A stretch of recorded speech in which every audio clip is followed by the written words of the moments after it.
नमस्कार, ग्लोबल न्यूजमा स्वागत छ। म माया पाण्डे। नमस्कार, म उषा काफ्ले। सुरुमा हेडलाइन्स।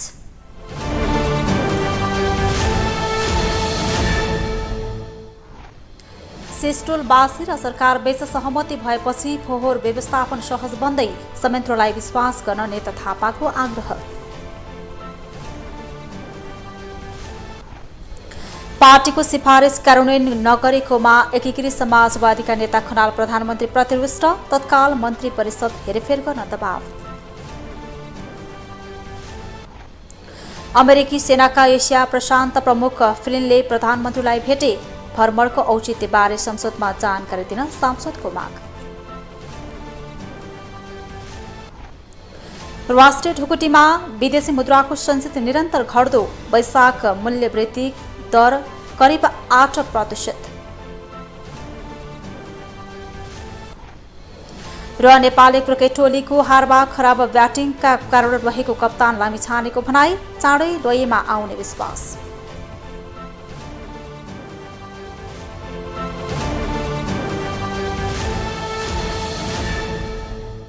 ग्लोबल न्यूज अब विस्तारमा। काठमाडौँ महानगरपालिका र सिस्टोल बन्चरे डाँडा ल्यान्डफिल्ड साइट क्षेत्रका बासिन्दा बीच 17-18 बुधे सहमति भएको छ। महानगरपालिका र स्थानीय बासिन्दा बीच गहिरो राति 1 बजेतिर सम्पन्न बैठकमा फोहोर ढुवानी गर्ने कार्य दीर्घकालीनसम्म रातमा मात्र गर्ने र त्यसका लागि आवश्यक बत्ती तथा बाटोको निर्माण महानगरपालिकाले 3 महिनाभित्र गर्ने लगायतका सहमति भएपछि अब पनि फोहोर उठ्ने भएको हो। काठमाडौँ महानगरको फोहोर महिनौदेखि उठ्न सकिरहेको छैन। चोकचोकमा थुप्रिएको फोहोरले हिडडुल गर्न गाह्रो त छ नै, प्रकोप फैलिने डर पनि बढेको छ। तर अब भने फोहोर उड्ने आशा बढेको छ।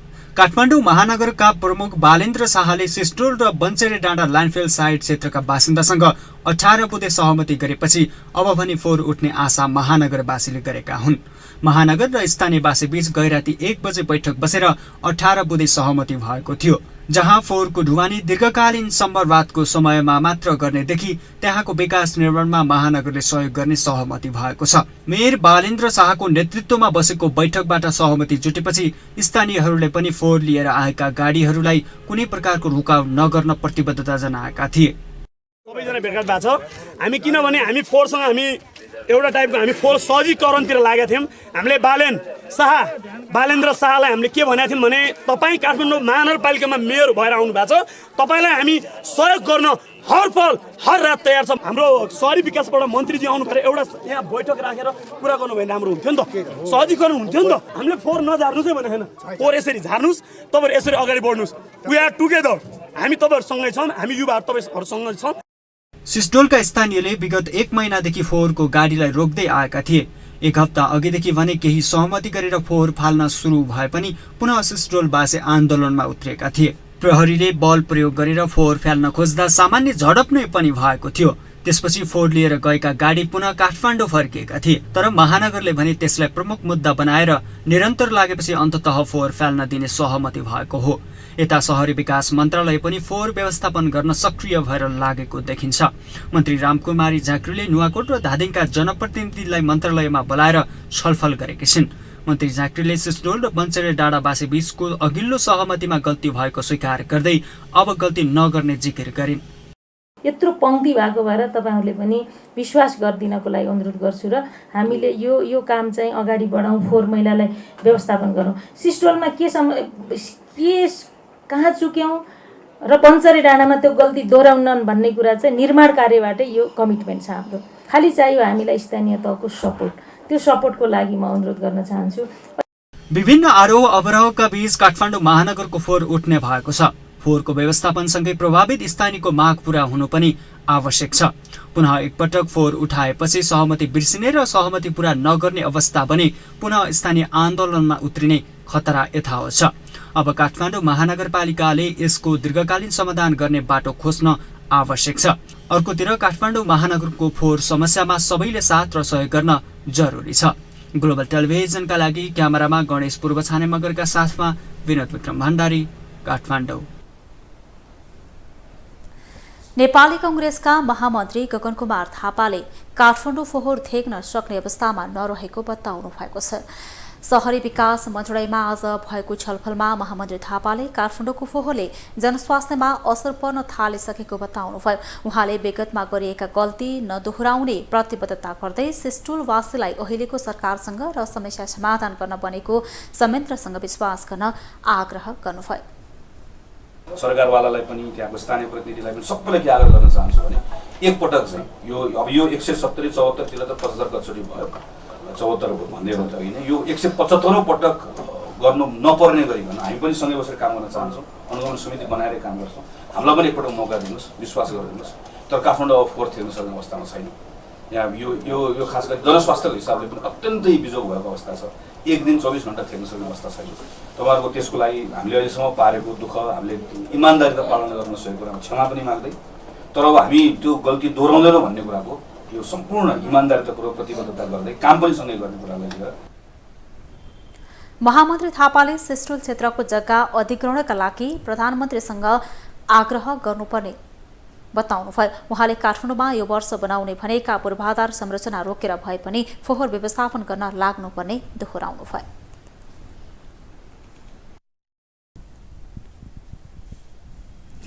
एकीकृत समाजवादीका सम्मानित नेता एवं झलनाथ खनालले मन्त्री परिवर्तन गर्ने आफ्नो पार्टीको निर्णय कार्यान्वयन नगरेको भन्दै प्रधानमन्त्री प्रति रुष्ट देखिनु भएको छ।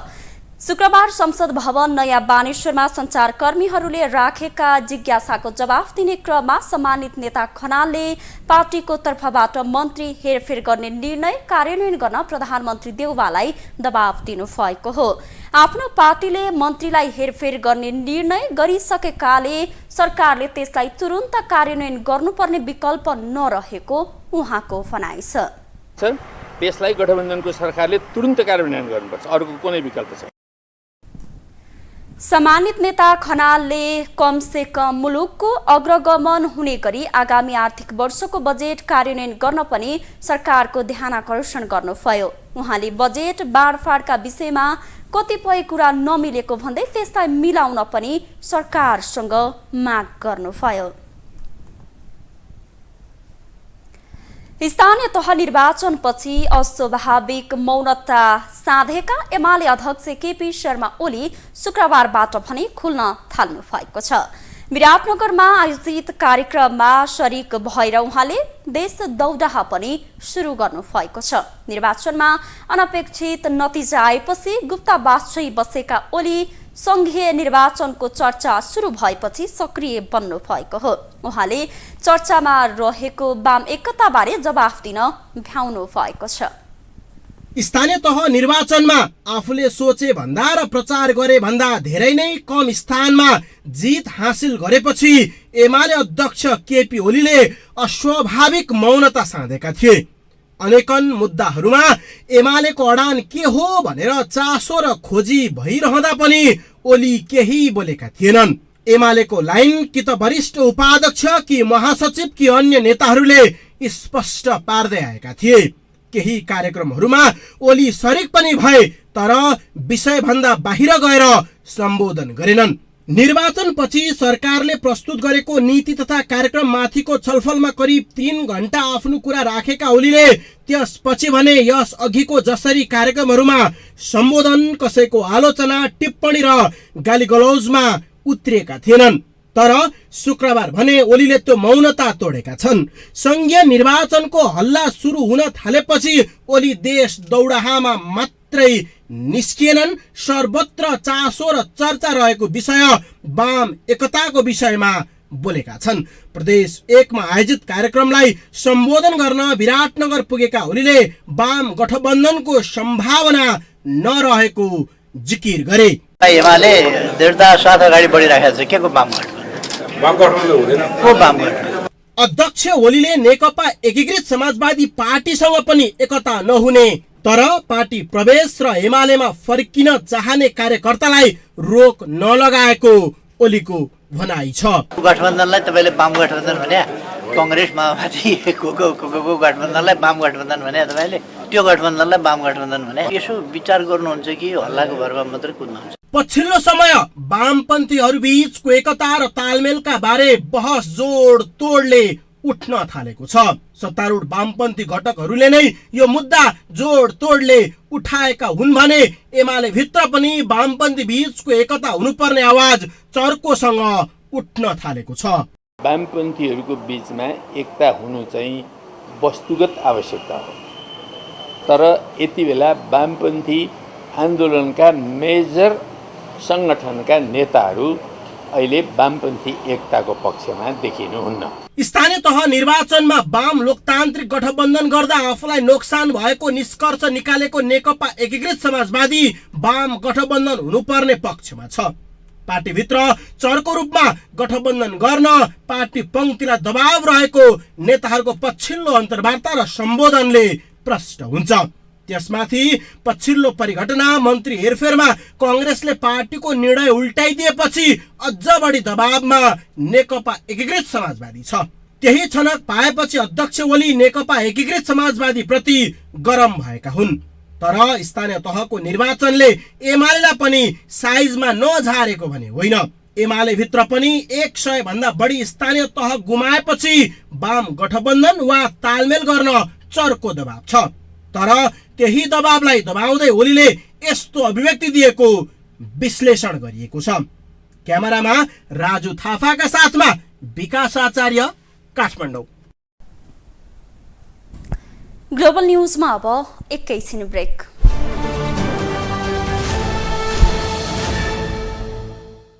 प्रधानमन्त्री शेरबहादुर देउवासँग संयुक्त राज्य अमेरिकी सेनाका एसिया प्रशान्त क्षेत्र प्रमुख चार्ल्स ए फ्लिनले शिष्टाचार भेटवार्ता गर्नुभएको छ।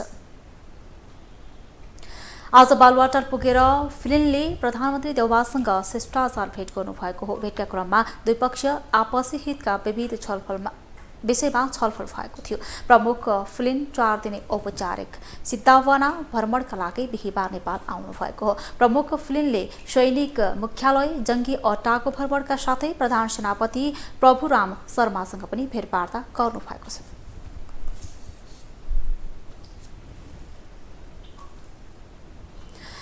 प्रतिनिधि सभा सदस्य डाक्टर सूर्य प्रसाद पाठकले प्रधानमन्त्री र प्रधान सेनापतिको अमेरिका भ्रमणको सम्बन्धमा संसदमा जानकारी दिन आग्रह गर्नुभएको छ। प्रतिनिधि सभाको आजको बैठकमा समय माग गरी बोल्दै सांसद पाठकले प्रधानमन्त्री र प्रधान सेनापतिको अमेरिका भ्रमणको सम्बन्धमा सत्तारूढ गठबन्धनका नेताहरूले नै आशंका गरिरहेको भन्दै भ्रमणको सम्बन्धमा संसदमा जानकारी दिन आग्रह गर्नुभएको हो। उहाँले नेपाललाई सैन्य गठबन्धनमा प्रवेश गराइने हो कि भन्ने आशंकाहरू उब्जिएको बताउनुभयो। नेपाल सैन्य गठबन्धनमा प्रवेश गर्नेछ। नेपाल सैन्य गठबन्धनमा प्रवेश गर्नु भनेको पश्चिमा सेनाहरू नेपालमा उपस्थित हुनु हो। पश्चिमा सेनाहरू नेपालमा उपस्थित हुनु भनेको भविष्यमा नेपाल कतै दोस्रो युक्रेन त हुने होइन भन्ने प्रकारका गम्भीर आशंकाहरू उहाँले व्यक्त गर्नुभएको छ। सांसद गिरिराज मणि पोखरेलले महोत्तरी र सर्लाही जिल्लामा मिटर ब्याजीले सर्वसाधारणलाई ठगी गरिरहेको भन्दै उनीहरूलाई कारबाही गर्न माग गर्नुभयो। Million challenge corporation MCC compact नेपालको संसदबाट अनुमोदनपछि अमेरिका तर्फबाट भ्रमण बाक्लिन थालेको छ। फाल्गुन 15 गते नेपालको संसदबाट एमसीसी पासपछि अमेरिकन उपविदेशी मन्त्री सांसददेखि अमेरिकी सेनाका इन्डो प्यासिफिक कमान्डरसम्म नेपालको भ्रमणमा आएका छन्। यसरी एमसीसी पछि भएको बाक्लो अमेरिकी भ्रमणलाई कूटनीतिज्ञहरूले भने अर्थपूर्ण रूपमा हेरेका छन्। गत फागुन 15 गते नेपालको संसदबाट एमसीसी पास भएपछि नेपालमा अमेरिकी अधिकारीको भ्रमण बाक्लिँदो छ। एमसीसी पास भएको 3 महिनामा अमेरिकाको तर्फबाट उपविदेश मन्त्री सांसददेखि सेनाका कमान्डरसम्मले नेपालको भ्रमण गर्न भ्याएका छन्। बिहिबार अमेरिकी सेनाका Indo Pacific commander general Charles ए फ्लिन नेपाल आइपुगेका छन्। 4 दिने औपचारिक भ्रमणका लागि नेपाल आएका हुन्। अमेरिकी सेनाका एसिया प्रान्त क्षेत्रका प्रमुख समेत रहेका चार्ल्स भ्रमणमा आएसँगै नेपाली सेना र अमेरिकी सेना बीचको सम्बन्धबारे सबैको चासो बढेको छ। त्यसो त 20 दिन अघि मात्र जेठ 6 मा अमेरिकी उपविदेश मन्त्री उज्रा जिया नेपालको भ्रमणमा आएकी थिइन्। भ्रमणमा उपविदेश मन्त्री जियाले प्रधानमन्त्री शेरबहादुर देउवादेखि तिब्बती शरणार्थी समेतलाई भेटेकी थिइन्। तिब्बत मामिला सम्बन्धी विशेष संयोजक समेत रहेकी जियाले सिधै तिब्बती शरणार्थीलाई भेटेपछि विपक्षी दलका नेताहरूले आपत्ति समेत जनाएका थिए। नेकपा एमालेका अध्यक्ष केपी शर्मा ओलीदेखि भीम रावलसम्मले नेपालको परराष्ट्र नीतिको स्थापित मान्यता विपरीत राज्यकै समन्वयमा अमेरिकी उपमन्त्री शरणार्थी शिविर गएको भन्दै आपत्ति जनाएका थिए। भीम रावलले एउटा कुनै देशको भूभागको मामिला हेर्ने मन्त्रीलाई जलाखेल महाबौद्ध गुम्बामा प्रहरीको स्कटिङमा घुमाउने कुरा अत्यन्त आपत्तिजनक कुरा रहेको भन्दै आपत्ति जनाएका थिए। एकपछि अर्को अमेरिकाको बाक्लो भ्रमणलाई लिएर कूटनीतिज्ञहरूले भने अमेरिकाको भ्रमणलाई खास स्वार्थका रूपमा हेरेका छन् भने तिब्बती शरणार्थी मामिलामा शक्ति राष्ट्रको टकरावको चेपुवामा नेपाल परेको बताउन थालेका छन्। एमसीसी पछि भइरहेको पछिल्लो भ्रमणलाई हेर्दा नेपालमा दुई शक्ति राष्ट्रको टकराव बढेको छ। यसले कूटनीतिक तथा सुरक्षा चुनौती थपिएको विश्लेषकहरू बताउँछन्। त्यसो त वैशाख पहिलो साता अमेरिकी उपसहायक विदेश मन्त्री केली किडरलिङले नेपाल भ्रमण गरिन्। वैशाखको दोस्रो साता अमेरिकाका सांसद समेत नेपाल भ्रमणमा आएका थिए। अमेरिकाको माथिल्लो सदन सिनेटकी सदस्य क्रिस्टन जिलिब्रान्ड न्युयोर्कको नेतृत्वमा सिनेटरहरू Sheldon Whitehouse Rhode Island, Cory Booker New Jersey, Mark Kelly Arizona र तल्लो सदन प्रतिनिधि सभा सदस्य मोन्डेयर जोन्स 17औं कंग्रेसनल डिस्ट्रिक्ट न्युयोर्क काठमाडौँ आएका थिए। उनीहरू सबै अमेरिकाको सत्तारूढ डेमोक्रेटिक पार्टीका सांसद हुन्। यसरी अमेरिकी अधिकारीको बाक्लो भ्रमणलाई लिएर कूटनीतिज्ञहरूले चीनको प्रभाव रोक्न र अमेरिकी प्रभाव विस्तारका लागि नेपाल भ्रमण भइरहेको बताउँछन्। असार दोस्रो साता प्रधानमन्त्री शेरबहादुर देउवा पनि अमेरिकाको औपचारिक भ्रमण गर्दैछन्। नेपाल अमेरिका बीच सम्बन्ध स्थापनाको 75औं वर्षगाँठको अवसरमा राष्ट्रपति जो बाइडेनको निमन्त्रणामा प्रधानमन्त्री देउवा अमेरिका जान लागेका हुन्।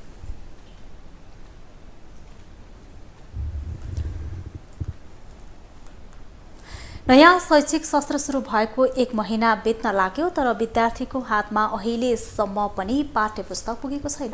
त्यसो त सरकारको सधैँको नारा हुन्छ विद्यार्थीको हातमै पाठ्यपुस्तक समयमै पुर्याउने। यस वर्ष पनि त्यो नारामै सीमित भएको छ। त्यसैले कोरोनाले यसअघि लथालिङ्ग पारेको शैक्षिक क्षेत्र तर अहिले सहज हुँदा पनि पुस्तक विद्यार्थीले हात पार्न सकेका छैनन्। नयाँ कक्षामा पुगेपछि विद्यार्थीको चाहना हुन्छ नयाँ पुस्तक पढ्ने। यस वर्षको शैक्षिक सत्र गएको जेठ 1 गतेबाट सुरु पनि भयो, तर न विद्यार्थीले पुस्तक पढ्न अहिलेसम्म पाएका छन्, न पुस्तक पसलमा पुस्तक किन्न जाँदा पुस्तक किन्न नै पाएका छन्। हुँदाहुँदै जेठ पनि सकिने लाग्यो, तर देशभरका शैक्षिक संस्थाहरूमा पुस्तकको हाहाकार छ। विद्यार्थीहरू पुस्तक बेगर नै पढ्न बाध्य छन्। अभिभावकलाई पनि छोराछोरीको पढाइ बिग्रने चिन्ता छ। अब यहाँ मन्त्री बसेका छन्, खालि जिल्ला मात्रै के अरे राजधानीमा मात्रै बसेका छन् है, सुख सुविधाले बसेका छन्। उहाँ गाउँमा विद्यार्थीहरूलाई चाहिँ किताब छैन, बिचरा अब चाहिँ के कार्यक्रमहरू छ त्यो गाउँ गाउँमा पुगे पनि छैन विद्यार्थीहरूको लागि आउने कार्यक्रमहरू हैन। त्यस कारणले त यस्तो त मन्त्रीहरूले अलि ध्यान दिनुपर्ने कुरा हो नि त। आजसम्म चाहिँ अब भनौँ न हामीले यो धेरैपल्ट सुनिसक्यौँ यस्तो कुराहरू। अब भने टाइममा किताबहरू नपुग्ने दुर्गम क्षेत्रतिर है, अब चाहिँ उनीहरूले पढ्न नपाए कसरी जाँच दिने उनीहरूले समयमा किताब नपुगेपछि। यो प्राथमिकता चाहिँ पहिलो कुरो नेपाल सरकारको एकदमै नलायक हो यो है। मैले बुझेअनुसार हाम्रो बालबालिका भनेको भोलिको देशको कर्णधार हो है।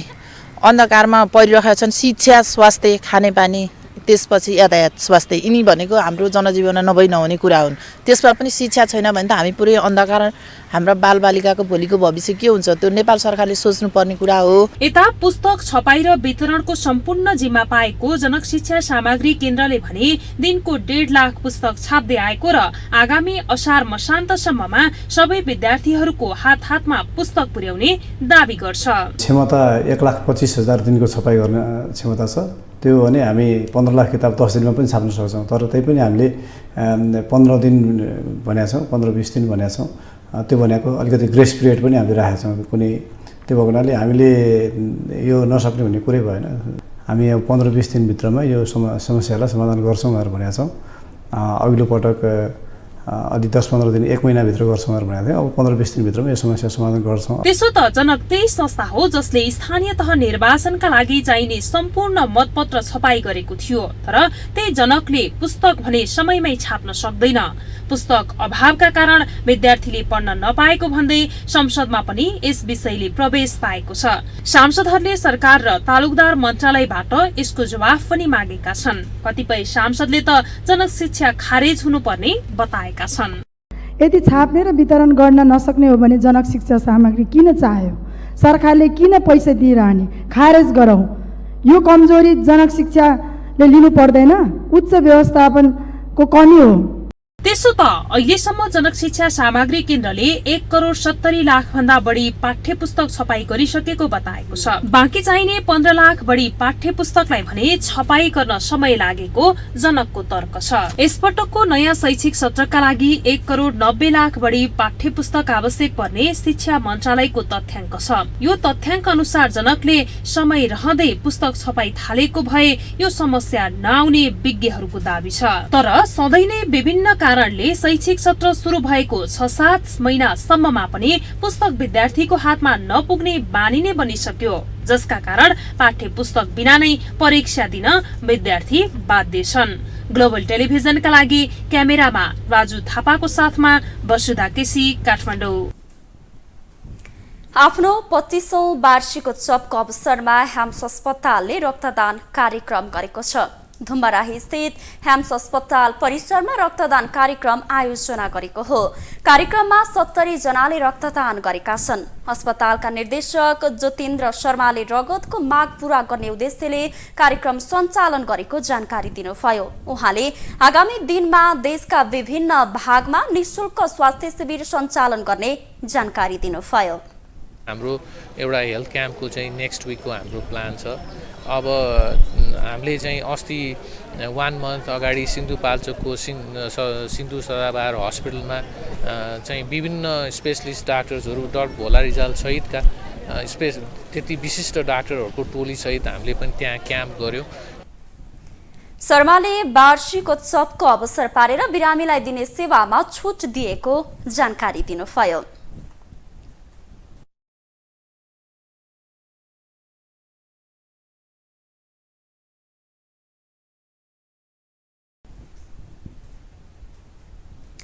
अब पालो ग्लोबल भोइसको।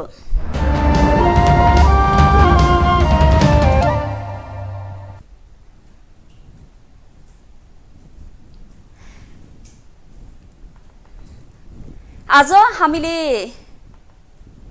सोधेका छौं, देशकै जेठो विश्वविद्यालय अस्तव्यस्त हुनुमा को दोषी हुनुहुन्छ? विद्यार्थीको मात्रै दोष पनि होइन र यसमा शिक्षकहरूको दोष पनि मात्रै भन्न मिल्दैन। दोष सबैका छन्, एकजनाको मात्र, एक पक्षको मात्र होइन, सबै पक्षको छ। र सबभन्दा मुख्य कुरा त म के देख्छु भने हाम्रा नेताहरूले यसलाई मिलाउन सक्नुपर्ने हो। हरेक दलको आफ्नो विद्यार्थीको ग्रुप समूह छँदैछ, ती समूहका नेताहरूलाई बोलाएर कुरा गरेर के छ समस्या बुझेर गर्नुभएको भए यस्तो राजनीतिक गोलमाल हुँदैन जस्तो लाग्छ। भिसी साहबले वार्ता बस्न मान्नु भएन नि त। भिसी साहब आफै अब तालाबन्दी हुनुको रिजन केही न केही समस्या त होला नि त। त्यहाँ समस्याको समाधान गर्न नखोजेर अब भिसी नै आफू नै टेढो कुरा गरेर भिसी साहब नै टाढा टाढा गइदियो भने अब वार्ता नबसेर समस्याको समाधान त हुँदैन। समाधान नभएसम्म कसरी अब त्यहाँ समस्याको समाधान नभएसम्म त्यहाँबाट केही कन्क्लुजन नआएसम्म कसलाई दोष दिने त? अहिले त्रिभुवन विश्वविद्यालय अस्तव्यस्त हुनुमा स्वयं त्रिवी पदाधिकारी र हाम्रो उपकुलपति गोकुल बास्कोटा नै उहाँको सम्पूर्ण दोषी हो। उहाँले तपाईँको वर्षभरि कलेजमा नआउने, तपाईँको चाहिँ क्याम्पसमा नआउने, क्याम्पसका गतिविधिहरू चाहिँ उहाँ कुन दुलोमा लुकेर गर्नुहुन्छ त्यो कुरा पनि प्रष्ट रूपमा चाहिँ बाहिर मिडियामा आउनुपर्छ भन्ने हो। आज तपाईँको नयाँ वर्षपछि हाम्रो बास्कोटाज्यू चाहिँ अहिलेसम्म चाहिँ आफ्नो कार्यालयमा नआएको अवस्था हो। तर उहाँले जुन त्रिभुवन विश्वविद्यालयको प्रशासनिक नियमित गतिविधि हो, उहाँ त्यो गतिविधि चाहिँ निरन्तर रूपमा आइरहेको छ, जसले गर्दाखेरि नेपाल विद्यार्थी सङ्घ कुनै पनि हालतमा गोकुल बास्कोटाका जुन कुकर्महरू छन् ती कुकर्महरूको भण्डाफोर गर्दै आज हामीले चाहिँ नेपाल विद्यार्थी सङ्घको केन्द्रीय कार्य समितिको आह्वानमै नै आज हामीहरूको चाहिँ आन्दोलन हुन गइरहेको छ। त्रिभुवन विश्वविद्यालयभित्र जुन किसिमले कम्युनिस्टहरूले शासन सत्तामा पुगिसकेपछि आफ्ना भरौटेहरूलाई यहाँ विभिन्न प्रशासनदेखि प्राध्यापकसम्म जुन किसिमले भर्ना प्रक्रिया अगाडि बढाएर उनीहरूले अवैधानिक किसिमले भर्ना गरे, त्यसपछि प्रशासन शैक्षिक क्षेत्र यो धराशयी भएको छ। यसको प्रमुख दोषी नेपालका कम्युनिस्टहरू सत्तामा पुग्नु नै यसको लागि सबैभन्दा दोषी ठहरिन्छ। यो अस्तव्यस्त हुनुमा यो चाहिँ यहाँका चाहिँ पदाधिकारीहरू मुख्य जिम्मेवार भिसी रजिस्ट्रार रेक्टर डिन त्यसपछि चाहिँ एचओडी डाइरेक्टरसम्मका मान्छेहरू उनीहरू चाहिँ यहाँ जागिरको रूपमा आउने तलब खाने रूपमा आउने केवल तलब पचाउने यहाँ टाइममा नआउदिने जस्तो उनीहरूले गर्नुपर्ने काम के हो टाइममा आउने 10 देखि 5 बजे मात्रै यहाँ आएर काम गर्नु पऱ्यो नि त उनले पैसा मात्र खानलाई तलब मात्र खानलाई उहाँलाई यहाँ नियुक्ति दिएको होइन नि त भिसी रजिस्ट्रार रेक्टर स्वयं थेसिस बेच्नमा हामीले देखेका छौँ उनीहरू थेसिस बेचेर पैसा कमाउनु धन्दातिर लागे त्यस्तो गरिसकेपछि यो विश्वविद्यालय ध्वस्त हुँदैन र हो ती भिसी र त्यस्ता दलाल माफिया पदाधिकारीहरूलाई कारबाही नहुन्जेलसम्म यो अवस्था यहीँ रहन्छ र त्यो तिनीहरूलाई कारबाही गर्नको लागि नेभी सङ्घ जागेको छ र अब अवश्य हामी भन्न सक्छौँ कि अब नेभी सङ्घको यही प्रकारको हामी आन्दोलनमा रह्यो भने विश्वविद्यालय अवश्य नै सुधारिनेछ। माघ 7 गतेदेखि नेपाली कांग्रेस निकट विद्यार्थी संगठन नेपाल विद्यार्थी संघले त्रिभुवन विश्वविद्यालय त्रिवीको पदाधिकारीका कार्यकक्षमा लगाएको ताला शुक्रबारबाट खुलेको छ। त्रिवीभित्र भ्रष्टाचार बेथिति र आस्थाका आधारमा प्राध्यापक विद्यार्थी र कर्मचारीमाथि भएको श्रृङ्खलाबद्ध प्रणालीगत प्रहारका बारेमा 15 दिनभित्र उच्च स्तरीय निष्पक्ष छानबिन समिति गठन गर्न सरकारसँग माग राख्दै संघले ताला खोलेको हो। त्यसो त आफ्ना राजनीतिक माग र अभिष्ट पूरा गर्न राजनीतिक कर्मीदेखि विद्यार्थीसम्मले त्रिवीमा ताला लगाउने गरेका छन्। नेपाली कांग्रेस निकट विद्यार्थी संगठन नेपाल विद्यार्थी संघले त्रिभुवन विश्वविद्यालय त्रिवीको पदाधिकारीहरूको कार्यकक्षमा लगाएको ताला खोलेका छन्। नेभी संघ अध्यक्ष दुजाङ शेर्पाले शुक्रबार विज्ञप्ति निकालेर त्रिवीमा लगाएको ताला खोल्ने निर्णय भएको जानकारी दिए। नेभी संघले त्रिवीभित्रका भ्रष्टाचार बेथिति र आस्थाका आधारमा प्राध्यापक विद्यार्थी र कर्मचारीमाथि भएको श्रृङ्खलाबद्ध प्रणाली लगायत प्रहारका बारेमा 15 दिनभित्र उच्च स्तरीय निष्पक्ष छानबिन समिति गठन गर्न सरकारसँग माग पनि गरेको छ। संघले ताला लगाउनुको कारण र त्रिवीमा भइरहेको भ्रष्टाचार बेथिति र आस्थाका आधारमा प्राध्यापक विद्यार्थी र कर्मचारीमाथि भएको श्रृङ्खलाबद्ध प्रहार रहेको जिकिर गरेको छ। हामीले एउटा चाहिँ विद्यार्थीको नाताले हामीले यो देशको एउटा चाहिँ असल नागरिकको नाताले हामीले आजबाट विश्वविद्यालयको तालाबन्दी खोलेका छौँ। र तालाबन्दी खोल्ने गर्दाखेरि पनि हामीले सरकारसँग हिजो आस्थाकै तपाईँको चाहिँ आस्थाकै भरमा त जुन विभेद गरिएको छ कर्मचारीमा विभेद गरिएको छ प्राध्यापकहरूलाई विभेद गरिएको छ विद्यार्थीहरूलाई विभेद गरिएको छ। त्यसो त देशकै जेठो विश्वविद्यालय त्रिवीमा गएको माघ 7 गतेदेखि नेभी संघले ताला लगाएको थियो। संघले उपकुलपति शिक्षा अध्यक्ष र रजिस्ट्रारको कार्यालयमा ताला लगाएको थियो। त्यसो त अनेरा सोभी सहित संसदमा सांसदहरूले पनि नेभी संघको चर्को आलोचना भएपछि चाबी खोलेको देखिन्छ। अनेरा सोभीका अध्यक्ष सुनिता बरालले त एक विज्ञप्ति जारी गर्दै 3 दिनभित्रमा त्रिवी उपकुलपति रजिस्ट्रार र शिक्षा अध्यक्षको कार्यकक्षमा लगाइएको ताला नखोलिए आफै ताला फोडेर त्रिवी सञ्चालनमा ल्याउने जिकिर गरेकी थिइन्। संसदमा पनि एमाले नेता डाक्टर भीमबहादुर रावल सहितका नेताहरूले त्रिवीमा 149 दिनदेखि तालाबन्दी हुँदा पनि सरकार मुखदर्शक बनेको आरोप लगाएका थिए। डाक्टर रावलले गृहमन्त्री र शिक्षा मन्त्रीलाई त्रिवीमा ताला लागेको जानकारी छ कि छैन भन्दै प्रश्न समेत गरेका थिए। मुलुककै जेठो शैक्षिक संस्था महिनौदेखि सञ्चालनमा नआउनु दुःखद हो, तर यो कार्य भर्खरबाट मात्र सुरु भएको भने होइन। त्रिभुवन विश्वविद्यालयका पदाधिकारीहरूको कार्यकक्षमा ताला लगाउने र फोड्ने बीच होडबाजी नै चल्ने गरेको छ। एउटा पक्षले ताला लगाउने र अर्काले फुटाउने त्यहाँको नियति नै बनेको छ। सत्ता र शक्तिको आडमा हुने नचाहिँदा हरकतले त्रिवी पनि प्रताडित छ। राजनीतिक माग र अभिष्ट पूरा गर्न कहिलेसम्म विश्वविद्यालय राजनीति कर्मीको खेल मैदान बन्नुपर्ने हो, गम्भीर प्रश्न जन्मिएको छ। ग्लोबल टेलिभिजनका लागि क्यामेरामा गणेश पूर्व छाने मगरका साथमा अभिषेक सापकोटा। अब इकोनोमिक न्यूज।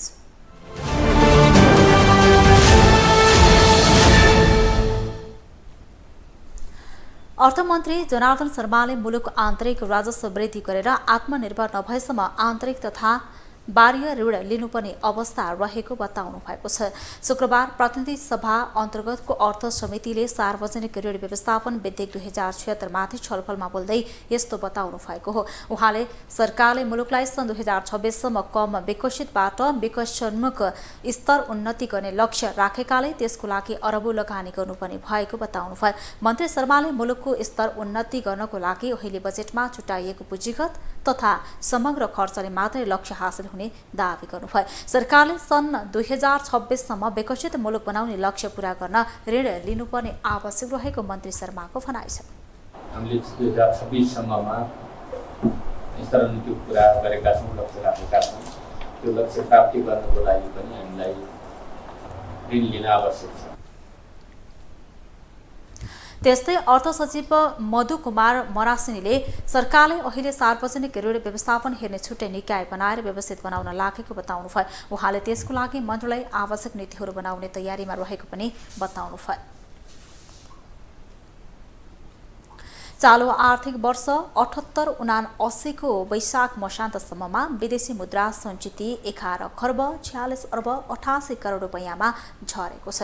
राष्ट्र बैंकका अनुसार चैत मसान्तसम्म 11 खर्ब 67 अर्ब 92 करोड रहेको विदेशी मुद्रा सञ्चित पछिल्लो एक महिनामा मात्र 21 अर्ब रुपैयाँलाई सञ्चित घटेको छ।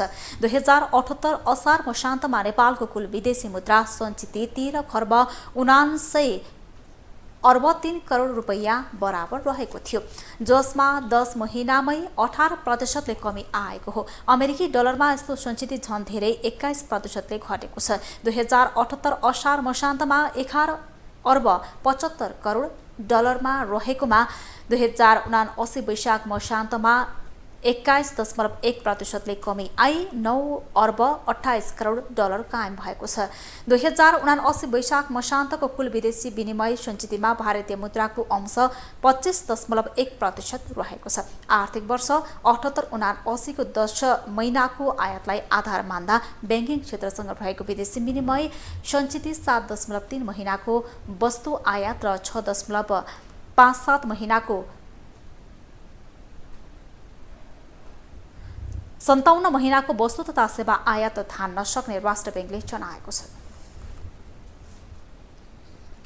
वैशाख महिनामा मूल्य वृद्धि दर करिब 8% पुगेको छ। नेपाल राष्ट्र बैंकले सार्वजनिक गरेको वित्तीय विवरण अनुसार वैशाख महिनामा बिन्दुगत उपभोक्ता मूल्य वृद्धि मुद्रास्फीति 7.87% रहेको छ। अघिल्लो वर्षको यो महिनामा मूल्य वृद्धि 3.65% रहेको थियो। समीक्षा महिनामा खाद्य तथा पेय पदार्थ समूहको मूल्य वृद्धि 7.13% र गैर खाद्य तथा सेवा समूहको मूल्य वृद्धि 8.45% रहेको राष्ट्र बैंकले जनाएको छ। 79 वैशाख मसान्तसम्म वार्षिक बिन्दुगत मासिक औसत मूल्य वृद्धि भने 5.84% रहेको राष्ट्र बैंकको भनाइ छ। तथ्याङ्क अनुसार समीक्षा महिनामा काठमाडौँको उपत्यकामा 7.39%, तराईमा 8.15%, पहाडमा 7.89% र हिमालमा 8.21% मुद्रास्फीति रहेको छ। शेयर बजार आज शुक्रबार पनि दोहोरो अङ्कले घटेको छ। बिहीबार 17 अङ्कले घटेको शेयर बजार परिसूचक नेप्से आज 14.64 अङ्कले घट्दै 2048.16 बिन्दुमा झरेको छ। सबै समूहको शेयर घटेकोमा उत्पादन, बीमा, विकास बैंक, होटल र विकास बैंकको शेयर उच्च अङ्कले घटेको छ। आज कारोबार रकम पनि घटेको छ। 229 कम्पनीको 30,45,000 किता शेयर 89 करोड 41 लाख रुपैयाँ बराबरको शेयर कारोबार भएको छ। सामुदायिक लघुवित्त र युनिलिभर नेपालको शेयर सबैभन्दा धेरै 5% भन्दा धेरैले घटेको छ। समग्रमा बजार घटे पनि उपकार लघुवित्त र ग्रीन भेन्चर्स लिमिटेडको शेयर भने 10% ले बढेको छ।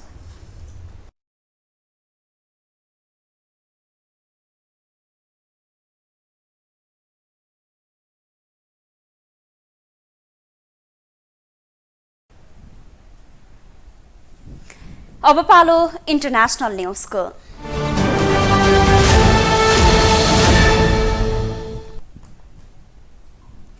अमेरिकाको स्मिर्सबर्गमा भएको गोलीकाण्डमा 3 जनाको मृत्यु भएको छ। एउटा कारखानामा भएको गोलीकाण्डमा उनीहरूको मृत्यु भएको हो।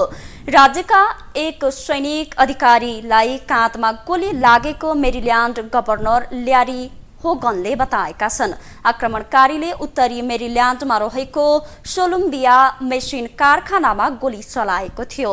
गत केही वर्ष यता संयुक्त राज्य अमेरिकाभर बन्दुक हिंसा बढ्दै गएको छ। कोभिड-19 महामारीको कारणले आर्थिक र सामाजिक अवरोधहरूदेखि लिएर 2020 को चुनावमा भएको शान्ति बढ्दो बन्दुकको बिक्रीका कारण धेरै नरसंहारका घटना भएका हुन्।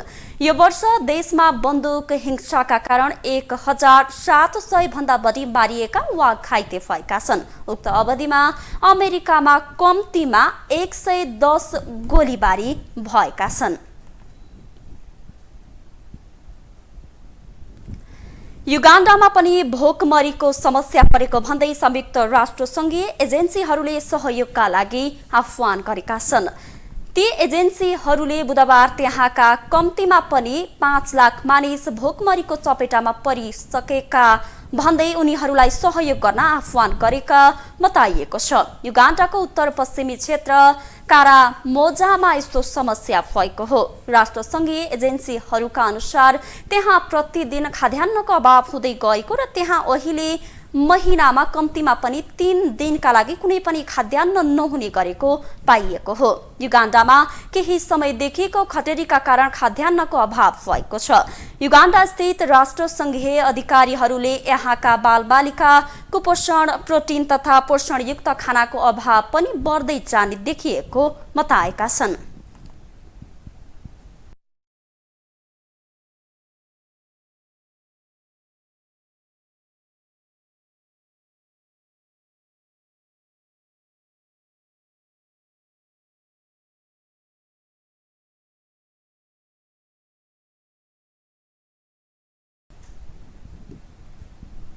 अब पालो स्पोर्ट्स न्यूजको।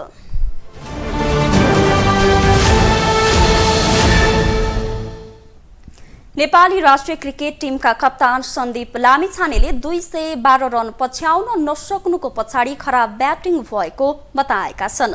बिहिबार राति अमेरिकामा भएको विश्वकप लिग 2 अन्तर्गत ओमानसँग नेपाल 13 रनले पराजित भएको थियो। पहिलो ब्याटिङ गर्दै ओमानले दिएको 212 रनको लक्ष्य पछ्याएको नेपालले 2 बल बाँकी हुँदा सबै विकेट गुमाएर 198 रनमा समेटिन पुगेको थियो। एक दिवसीय मान्यता बचाउने भन्दा पनि विश्वकप खेल्ने आफ्नो लक्ष्य रहेको उनले उल्लेख गरेका छन्। सन्दीपले अझै समय बाँकी रहेको भन्दै खेलमा फर्किने विश्वास व्यक्त गरेका छन्।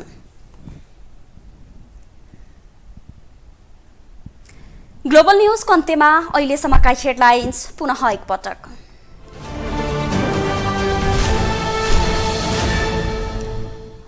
सिस्टोलवासी र सरकारबीच सहमति भएपछि फोहोर व्यवस्थापन सहज बन्दै संयन्त्रलाई विश्वास गर्न नेता थापाको आग्रह।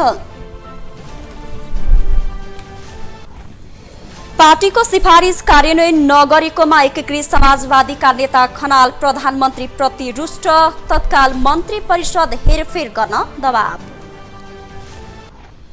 अमेरिकी सेनाका एसिया प्रशान्त प्रमुख फ्लिनले प्रधानमन्त्रीलाई भेटे, भ्रमणको औचित्यबारे संसदमा जानकारी दिन सांसदको माग।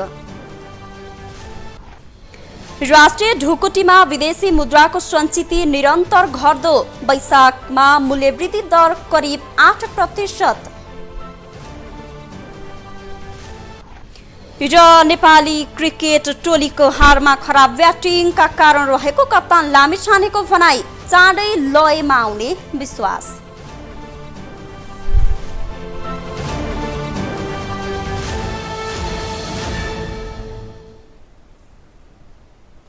हवस् त ग्लोबल न्यूज अहिलेलाई यति नै। ग्लोबल टेलिभिजन तपाईँ फेसबुक तथा युट्युबमा पनि प्रत्यक्ष रूपमा हेर्न सक्नुहुनेछ। ग्लोबल टेलिभिजन हेर्दै गर्नुहोला। नमस्कार।